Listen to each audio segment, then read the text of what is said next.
Bonsoir à toutes et à tous. Bienvenue dans cette première grande édition de nos informations, les titres de l'actualité. À Kaloum, le Premier ministre Amadou Riba pose la première pierre de la future cité police de Sans-Fil, une initiative présidentielle visant à offrir un meilleur cadre de vie aux travailleurs et moderniser la ville de Conakry. Thématique technique de couverture médiatique des élections, la thématique en débat. Des journalistes venus des médias publics et privés bénéficient d'une séance de renforcement de capacité pour mieux affronter la période électorale. Enfin, 16 jours d'activisme contre les VBG. L'inspection régionale générale de la promotion féminine de l'enfance vient d'organiser au CAF de Kaloum un atelier de formation destiné au président des délégations spéciales des 13 communes de Conakry. Voilà pour le sommaire. Encore une fois, bonsoir à tous. Comme annoncé dans les titres à Kaloum, le Premier ministre Amadou Riba a procédé à la pose de la première pierre de la future cité police de Sans-Fil, un projet structurant qui s'inscrit dans la vision de modernisation urbaine impulsée par le président Mamadi Doumbouya. Ousmane Bangoura Kabassouma, Almami Ousmane Kobele Keita. À Kaloum, le gouvernement pose un jalon déterminant dans la modernisation de la capitale. Le Premier ministre Amadou Riba a lancé officiellement les travaux de construction de la nouvelle cité police de Sans-Fil, en présence de plusieurs membres du gouvernement, des autorités locales et des représentants des forces de sécurité. Conçue comme une infrastructure moderne et fonctionnelle, la future cité police ambitionne d'améliorer significativement le cadre de vie des agents et de renforcer leurs conditions d'exercice. Au ministère de la Sécurité et de la Protection civile, on s'est battu pour que le cœur de la police continue à battre et de la plus belle des manières. Aujourd'hui, ici, à cet endroit, c'en est une illustration.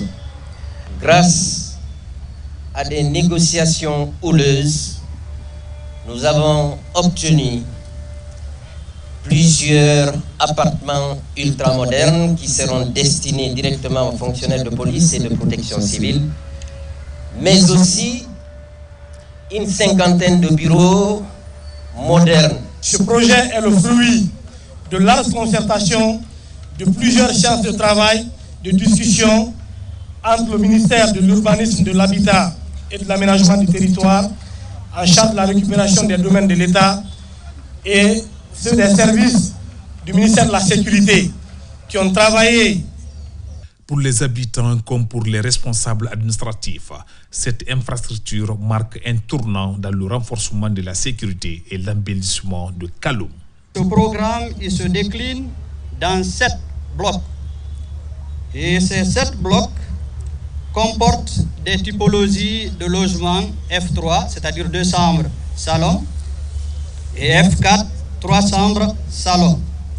Pour les F3, nous en avons 320 appartements. Pour les F4, nous en avons 66. Pour un total de 390 appartements.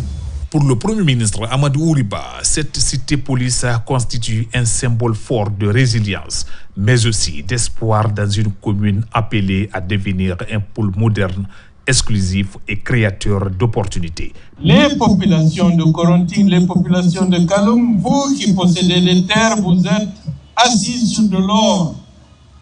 Vous devez le savoir. Que personne ne vienne vous terroriser, vous apeurer. Avec le bail partage, vous protégez votre patrimoine, vous protégez le patrimoine de vos héritiers. Et cela sera encadré par les pouvoirs publics pour que les intérêts des populations soient sauvegardés. Donc, n'ayez pas peur. Cette modernisation vous enrichira. Et de côté, lorsque l'urbanisme, lorsque le bâtiment progresse, c'est que l'économie progresse, ça va créer des emplois. Notre système bancaire doit par conséquent évoluer pour que la Guinée soit partout un grand chantier qui portera la nouvelle croissance encore beaucoup plus importante que le Simandou va donner. Avant de prendre congé, le Premier ministre a réitéré l'engagement du gouvernement à poursuivre la dynamique de transformation urbaine et sociale engagée à l'échelle nationale. Célébration de la Journée internationale des droits de l'homme. L'événement est célébré le 10 décembre de chaque année. Thème retenu cette année, les droits de l'homme sont essentiels au quotidien. En cette occasion, le garde des Sceaux a fait une déclaration. Yaya Kairabakaba est au micro de notre reporter Tcherno Younoussaba. Guinéennes et Guinéens, chers compatriotes, le 10 décembre, date anniversaire de la Déclaration universelle des droits de l'homme, a été proclamée par les Nations Unies Journée internationale des droits de l'homme. Le thème de cette année est « Les droits de l'homme sont essentiels au quotidien ».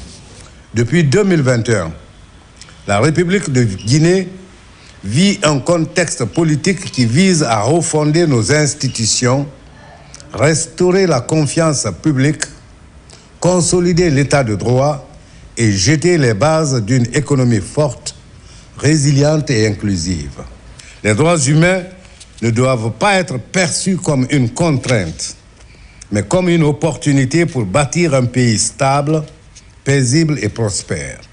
C'est le lieu d'adresser mes sincères félicitations et mes chaleureux remerciements à Monsieur le secrétaire général des Nations Unies et à travers lui, le haut-commissaire des Nations Unies aux droits de l'homme pour l'excellence de leur coopération avec la République de Guinée. Dans l'actualité également, technique de couverture médiatique des élections, des médias publics et privés bénéficient d'une séance de renforcement de capacité. L'idée de mieux affronter la période électorale souvent sensible, c'est une initiative du ministère de l'Information et de la Communication à travers le Centre de formation et de perfectionnement en technique de l'information et de la communication. La cérémonie d'ouverture a été présidée par le ministre Fana Souma. Plus de détails avec Tcherno Younoussaba. 24 heures après avoir lancé une formation de journalistes de la presse en ligne sur l'intelligence artificielle en période électorale, le ministre de l'Information et de la Communication procède au lancement d'une formation, cette fois des journalistes de la presse audiovisuelle. Ils sont outillés sur les techniques de couverture d'une élection. Ils doivent désormais travailler à l'éducation civique avec à la clé des reportages qui reflètent la responsabilité du journaliste tout en tenant compte du contexte électoral. Nous avons pensé, vu les nouveautés qui sont enregistrées dans le processus, à savoir une nouvelle constitution, n'est-ce pas, qui a mis en place de nouvelles institutions, le code électoral, sont des maillons importants pour la couverture. Parce que si les journalistes ne maîtrisent pas le cadre électoral, ils ne maîtrisent pas justement le cadre normatif des élections, ils ne peuvent pas couvrir de façon efficace les élections. Nous avons pensé mettre l'accent sur les techniques justement de couverture d'une élection en faveur des journalistes de l'audiovisuel pour qu'ils puissent justement couvrir avec dextérité cette élection qui se veut celle, n'est-ce pas, de la refondation, du renouveau, mais aussi de la stabilisation du processus électoral et des élections en Guinée. Une trentaine de professionnels des médias publics et privés sont donc concernés. Cette initiative du ministère de l'Information et de la Communication à travers le centre de formation accompagne les journalistes en vue d'un traitement sans passion. Vous en conviendrez avec moi que les élections, telles qu'elles soient, constituent l'expression suprême de notre souveraineté. Elles témoignent de la volonté des citoyens et engagent l'avenir de notre nation. Dans ce processus, le rôle des journalistes est capital. Informer avec exactitude, impartialité et responsabilité afin de garantir la transparence du scrutin. Chers confrères journalistes, en assurant une couverture équilibrée et respectueuse des règles déontologiques, contribue à la consolidation de la démocratie, au renforcement de la paix et de la préservation de la cohésion nationale. Le gouvernement guinéen, fidèle à ses engagements depuis le 5 septembre 2021, sous la clairvoyance de Monsieur le Président de la République, chef de l'État, son Excellence Mamadi Doumbouya, réaffirme son attachement à la liberté de la presse. La formation va s'étendre sur 3 jours. Des facilitateurs rompus à la tâche vont partager leur expérience en vue d'une meilleure qualification des participants. En déplacement, le ministre des Infrastructures et des Travaux publics sur le tronçon, sur le chantier de la déviation Télis-Kouria. Sur le terrain, les ouvriers s'activent pour achever les travaux avant le délai contractuel. Malgré quelques désagréments, riverains automobilistes saluent cette initiative présidentielle qui vise à lutter contre les embouteillages et rendre fluide la circulation routière dans le Grand Conakry. Images et commentaires. De la transversale 10 jusqu'à T14, l'ambition du gouvernement est de construire et de bitumer ces voies de désenclavement du Grand Conakry. Nous sommes à Kassonia Carrefour pour sortir sur le kilomètre 5 à Dubreka. Ici, le dégagement est en cours, après l'identification et l'indemnisation des impactés du projet. Pour s'assurer donc de l'effectivité du démarrage des travaux, le ministre des Infrastructures et des Travaux publics est sur le terrain. L'inauguration du pont de Bambeto, nous l'avons signifié. C'est une cadence qui a commencé qu'on ne va pas arrêter. C'est-à-dire le changement de Conakry avec des infrastructures modernes. C'est dans ce sens que nous sommes venus voir Kagbele-Kouria, cette route. Aujourd'hui, nous avons visité la T12 et nous sommes en train de visiter maintenant la T13. Ce sont des travaux qui ont été lancés par les entreprises et donc nous sommes venus nous assurer qu'effectivement les entreprises évoluent très bien sur les chantiers. Et il y a quelques difficultés avec eux et avec les techniciens pour s'accorder sur l'aspect technique du projet. Et aujourd'hui, on fait cette visite avec l'ACGP qui est le maître d'œuvre public qui nous accompagne dans cette visite parce qu'ils ont la charge de superviser les travaux. C'est dans le cadre du projet de modernisation de la ville de Conakry. L'entreprise chargée des travaux met tout en œuvre pour respecter les clauses du contrat, surtout le délai contractuel. Ce projet, on a 36 mois de délai d'exécution. Il y a déjà 1 an, 12 mois qui sont déjà consommés. Il nous reste 24 mois à livrer le projet dans sa entièreté sur la T13 7 km 800 et puis la T14 2 km 400. Cela s'ajoute au projet de construction de bitumage de 26 km en 2x2 voies entre Kagbele et Kouria, qui est d'ailleurs inscrit dans le portefeuille des priorités présidentielles. Aujourd'hui, l'ambition du gouvernement est de rendre facile la circulation du Grand Conakry pour les populations. Une année finie, une année s'annonce dans le domaine de la santé. Des actions concrètes ont été enregistrées au cours de l'année 2025. L'on a assisté à la mise en service partout en Guinée d'infrastructures sanitaires publiques. À cela s'ajoute l'amélioration des services de santé, la disponibilisation des vaccins. Parallèlement au ministère de la promotion féminine de l'enfance et des personnes vulnérables, la géante féminine a été mise en avant dans notre rétrospective. Nous allons mettre en lumière les actions phares de ces départements. C'est avec Tcherno Maroufba et Mohamed De Camara.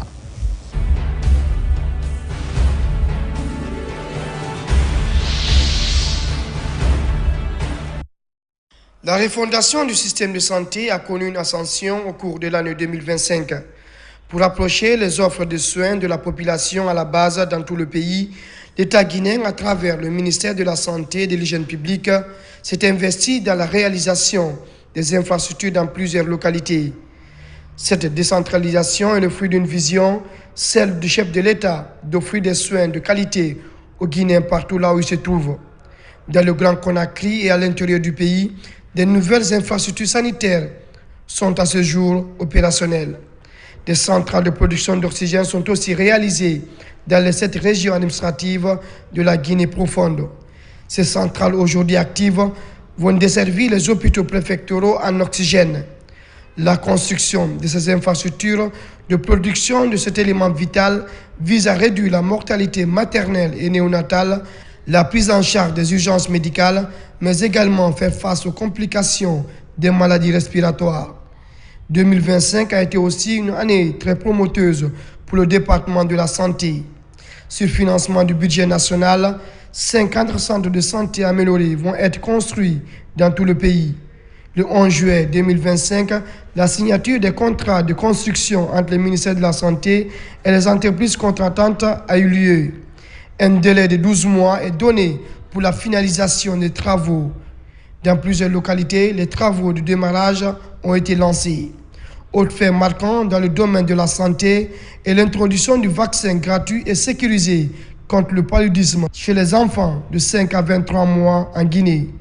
Ce programme pilote touche pour un premier temps les préfectures de Kankan, Yomu, Gawale Mamou. L'administration de ce vaccin validé par l'Organisation mondiale de la santé est rendue possible par le Fonds des Nations unies pour l'enfance. Cette haute offensive du ministère de la Santé contre cette maladie est bien sûr de protéger ces tout-petits. La Guinée rejoint ainsi d'autres pays africains engagés dans cette dynamique de rompre la chaîne de propagation du paludisme dans le pays. Au ministère de la Promotion féminine, de l'enfance et des personnes vulnérables, les réformes ont été enregistrées dans le domaine de la promotion des femmes en Guinée. Cette année, dans la quinzaine du mois de juillet 2025, le Conseil national des femmes a vu le jour. Ce bureau servira d'interface entre les autorités, les partenaires et la jeune féminine. Les membres du bureau national viennent de toutes les régions administratives du pays. Le gouvernement et ses partenaires ont pris l'acte de l'installation de cet outil de gouvernance obtenu sous le leadership du président de la République, Mamadi Doumbouya. Dans la même trajectoire, le ministère de la Promotion féminine, de l'enfance et des personnes vulnérables continue sa stratégie d'accompagner les femmes et filles issues des milieux défavorisés dans l'apprentissage des métiers générateurs de revenus.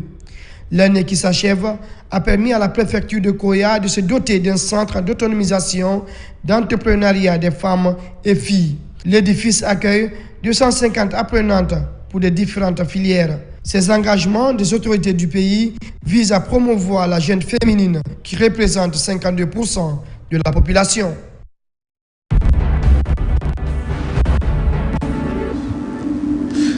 À l'occasion des 16 jours d'activisme contre les VBG, le mariage d'enfants, l'inspection générale de la promotion féminine de l'enfance a organisé récemment au CAF de Cameroun un atelier de formation destiné aux présidents des délégations spéciales des 13 communes de Conakry. Objectif, les outils et les impliquer davantage dans cette croisade. Pascaline Yomalo, Sonasagnon. Violence basée sur le genre et mariage précoce, les autorités locales passées à la loupe, l'inspection régionale de la promotion féminine et de l'enfance forment et outillent les responsables locaux pour renforcer leur rôle dans la lutte contre ces pratiques préoccupantes en Guinée. Tous ces problèmes que nous rencontrons se passent dans les quartiers de Conakry et dans les communes.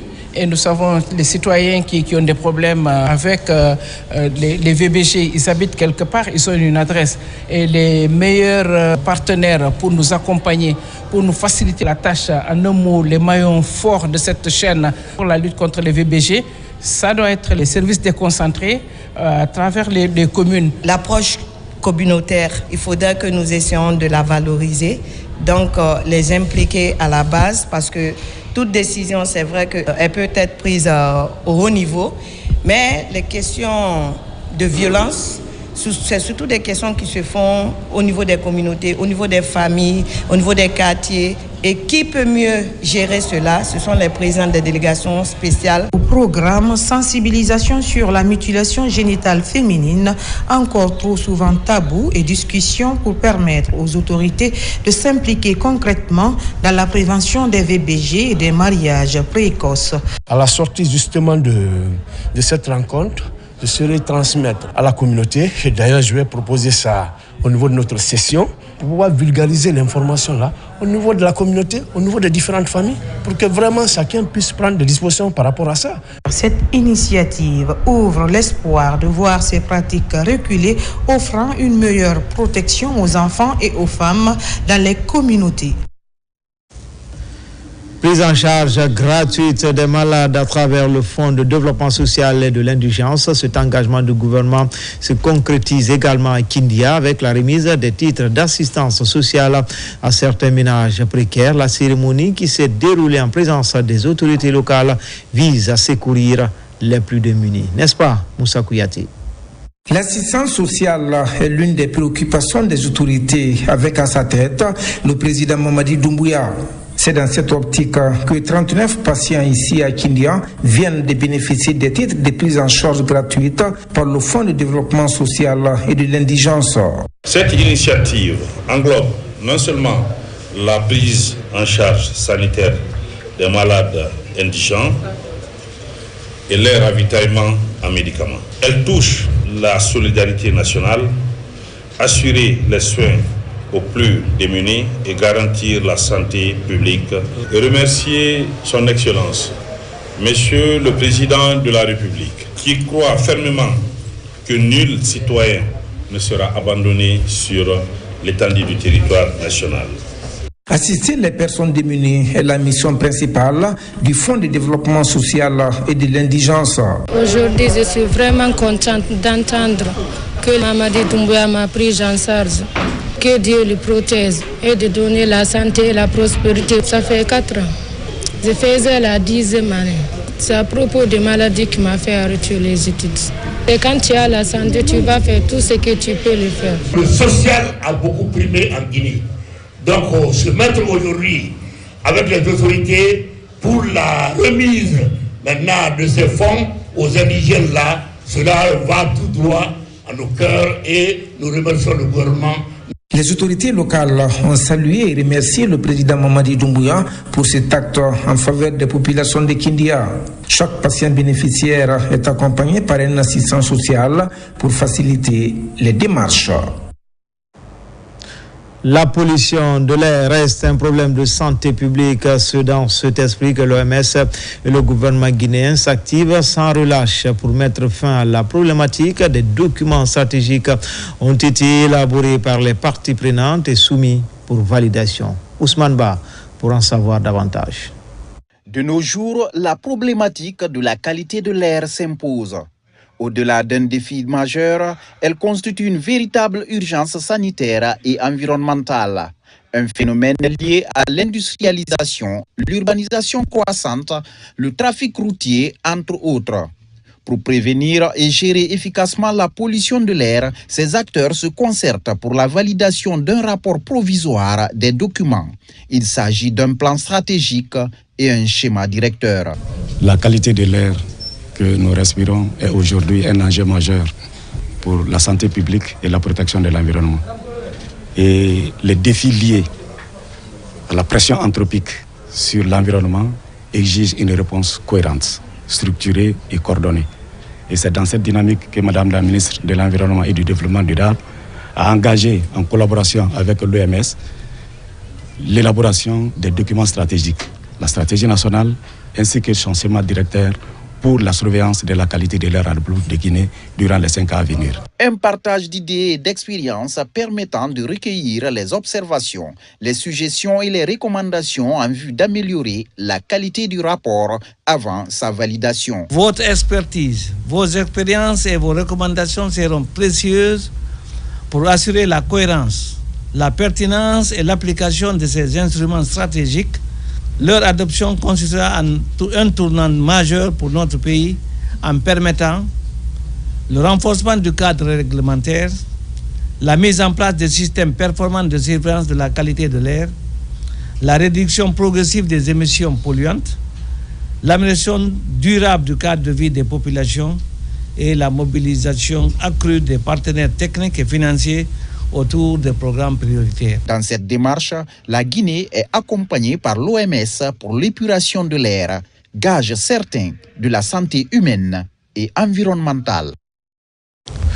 Pour finir, la ville de Strasbourg, c'est en France, a abrité le week-end dernier la 7e édition de la nuit de la diaspora africaine. Des conférences débats suivies d'un dîner gala étaient au rendez-vous.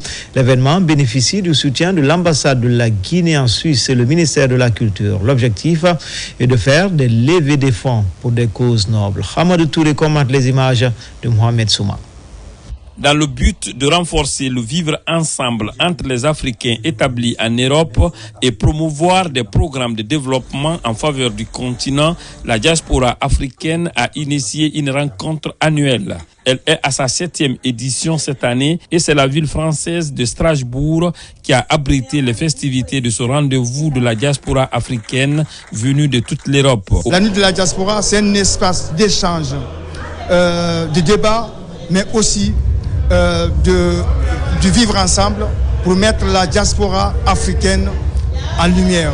Et l'objectif, c'est de partager, comme ça a été mentionné dans le thème, partager son héritage, oser, agir et vraiment créer un lien dans la communauté africaine. À l'occasion, Plusieurs distinctions honorifiques ont été décernées aux Africains en général et aux Guinéens en particulier, qui se sont illustrés dans le domaine où ils évoluent à travers des initiatives de développement et d'amélioration des conditions de vie des communautés de leur pays d'origine. Là, je suis très content, très heureux en fait d'avoir le trophée du meilleur acteur culturel à Diaspora. Ça fait vraiment plaisir en fait, comme quoi que le travail de l'équipe et de toute l'équipe Made-Up Production paye aujourd'hui. C'est une initiative qui va en droite ligne de la politique du gouvernement guinéen pour la mobilisation de la diaspora en vue du développement socio-économique de la Guinée.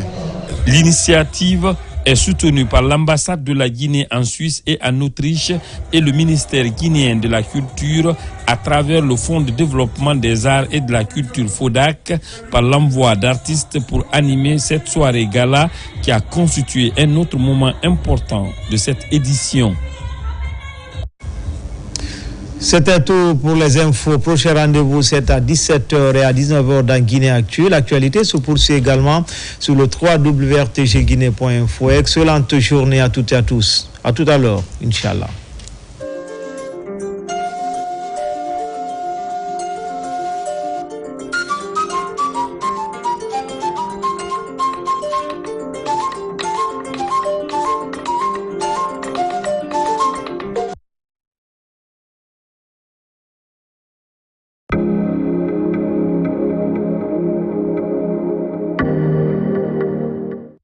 Le saviez-vous? Vous pouvez recevoir la RTG1 et la RTG2 sans aucun abonnement sur un télédistributeur. Deux façons simples de capter nos chaînes. Avec une antenne Yagyu, ce qu'il vous faut. Un câble coaxial, un téléviseur numérique